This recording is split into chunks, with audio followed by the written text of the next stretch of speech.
Hey, you guys, I'm excited because today we're going to talk about immediate action is required.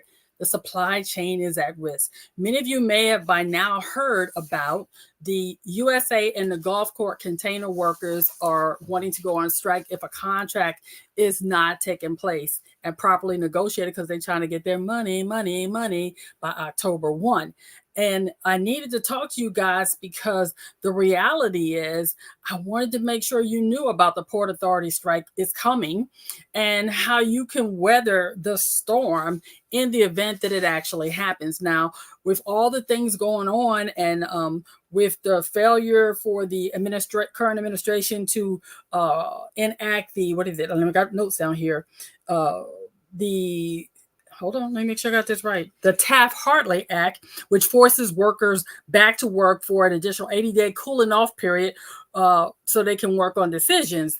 It ain't looking good for the home team. So that's going to affect all of us potentially. And I wanted to make sure that you knew what you can do to weather this storm in the event there are actual disruptions. Now, here's the thing. I've made sure that I wrote a whole article on this on LinkedIn, and it's also on my website. You can find the article under Brenda the Solutionist.com or on my LinkedIn profile, which is also Brenda the Solutionist, and it has even more details there. But I still wanted to come on here and talk about it. And I want you to know, don't panic. You just simply need to plan. Now, I know some of y'all are saying, hey, Brenda, I have a small business and I don't know that this is really going to affect me that much, but I am telling you, yes, it will, because if you have supplies, whether you have a small business or you have an online business, if the supply chain is disruptive, you got to be thinking about what it is that you need to keep your business running. So I have 6 action steps for you that we're going to go over that's going to help you be prepared for this. Step 1, you need to assess your vulnerability. Take a good hard look at all your supply chains. Identify the critical components to your business. If you are like in the fashion business, maybe you need to find out who's bringing in. Oh, here's a good one. I have a client that is a t-shirt maker. So, and I remember a while back when we had disruptions when the t-shirts weren't easily sourced. So you got to make sure, what are the things that are coming to you? What are the things your business needs to be able to function?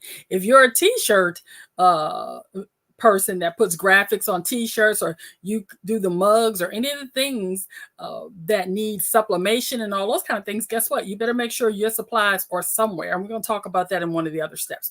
But the main thing is you need to take inventory, make a listing of what are the things that potentially could put you at risk in the event of this supply chain management. It doesn't matter if you're online or if you have a brick or mortar building, you still use supplies. Everything I do is right here virtually. But here's the deal. If I needed a piece of equipment to continue doing my videos or whatever it is, I need to find out how I'm going to be able to get that in the event of a shutdown. Sometimes I need different lighting, cameras. I need pens, paper, and pads. Will that disrupt my business if I can't get it? If I'm holding a virtual event, sometimes I send things out to the people that are attending. Other times, in a live event, I bring pencils, pads, cups, t-shirts, etc. Would I be able to get them? So assess your vulnerability and consider not just your direct suppliers, but also your suppliers. A disruption further up the supply chain can still impact you. The next thing is to stock up strategically. Again, it goes back to, if you are a t-shirt maker, you want to make sure that you have the materials to make the t-shirt, or the ink that goes in the graphic designs that go on the t-shirt. If you are a author and you have books, can your books be shipped? Will they have the paper to produce your books? You got to think all along the supply chain, how that affects you. Prioritize your high demand items and your long things with long lead times. Make sure that you have an abundance of supplies of them. Now, I understand for some of you solopreneurs and small businesses, stocking up on what you need could be very costly, especially in the short term. But you need to assess right now, what do you need to do your business so that your business is not disruptive if the supply chain is. Step 3, explore your alternative sourcing. This is when you get the opportunity to support a small business. What businesses in your area may already carry the supplies that you use on a regular that you're so used to just tapping online and getting it?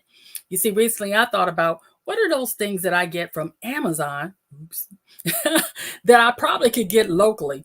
And I realized that there's a place here in my hometown called The Health Habit.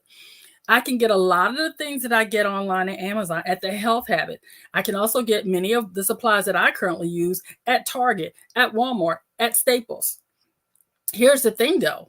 If Target, Walmart, Staples, and The Health Habit can't get those things, then guess what? Sisters, SOL. So you better make sure you know where locally you can source some of your things, and maybe in the process, you get to support a small business.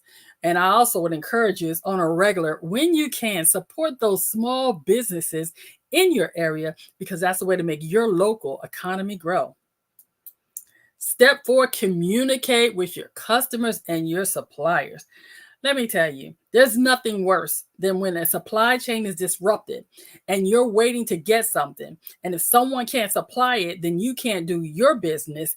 And then they don't get paid, you don't get paid. It can become a very hot mess and very frustrating. So you want to make sure you had those communications right now while you still have time, and figure out how you guys are going to handle disruptions. How are you going to handle maybe delays in payment? Because if you can't produce t-shirts that maybe you're putting a design on, or nobody's buying them because of the short supply, you may have a problem and you may can't meet your bills. So you need to make sure you have those communications right now to discover how your business and their business is going to be impacted in case of a disruption, which leads us to step 5, review your contracts. You want to make sure you know what you're legally obligated to do in the event of a supply chain disruption. Some contracts have this thing called a, force majeure. If you can find out what that's in there, that particular thing says that in the event of a natural disaster or certain strikes or something, that you may not be obligated to pay until a later date. But you won't know unless you read your contract. You better pay attention to that small print, baby, so you can make arrangements now. Maybe you would cut back on a few things, or you'll already talk to your supplier, especially if you're currently in the rears. You're already hanging on by a thread. You know the supply chain disruption has potential to shut your business down. You better make sure you're having those conversations with suppliers and that you are reviewing your contracts now, so you know your legal obligation and you know what services you can postpone, delay, or just altogether get rid of. Number 6 is simply stay informed. Baby, there's nothing more important than staying up on what's going on in the industry. You need to read some of these publications, and inside the blogs, I put links to the publications that talk all about this.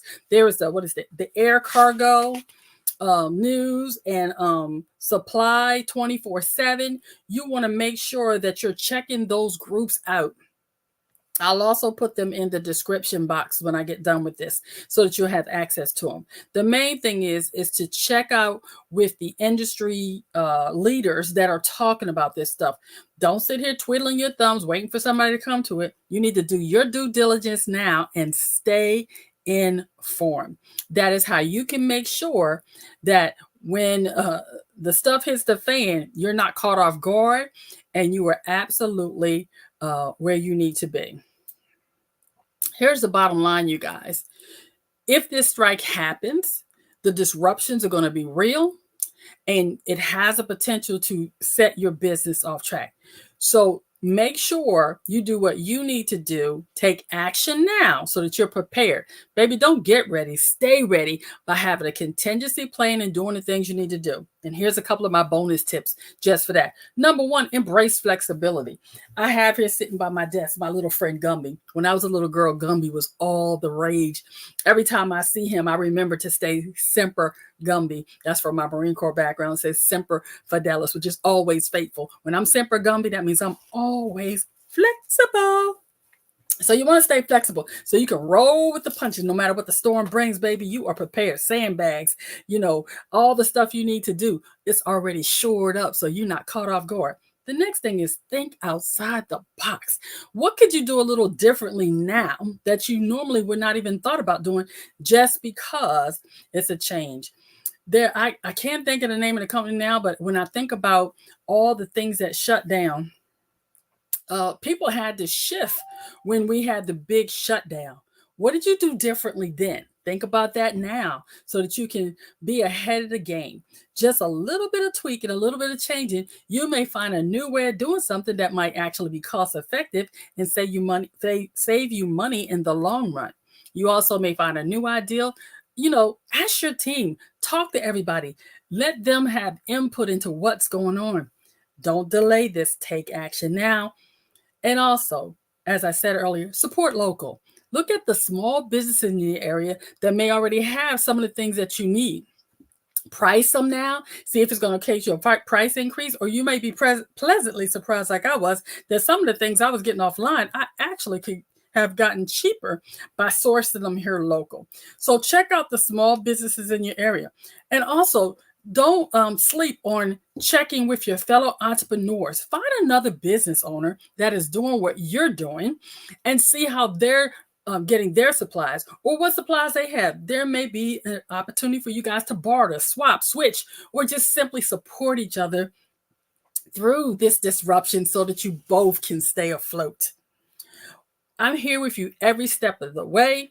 It's my desire to make sure that I provide you with accurate business information so that you can make informed decisions and do the business that you love so that your business thrives and not just survives in this ever-changing world of entrepreneurship.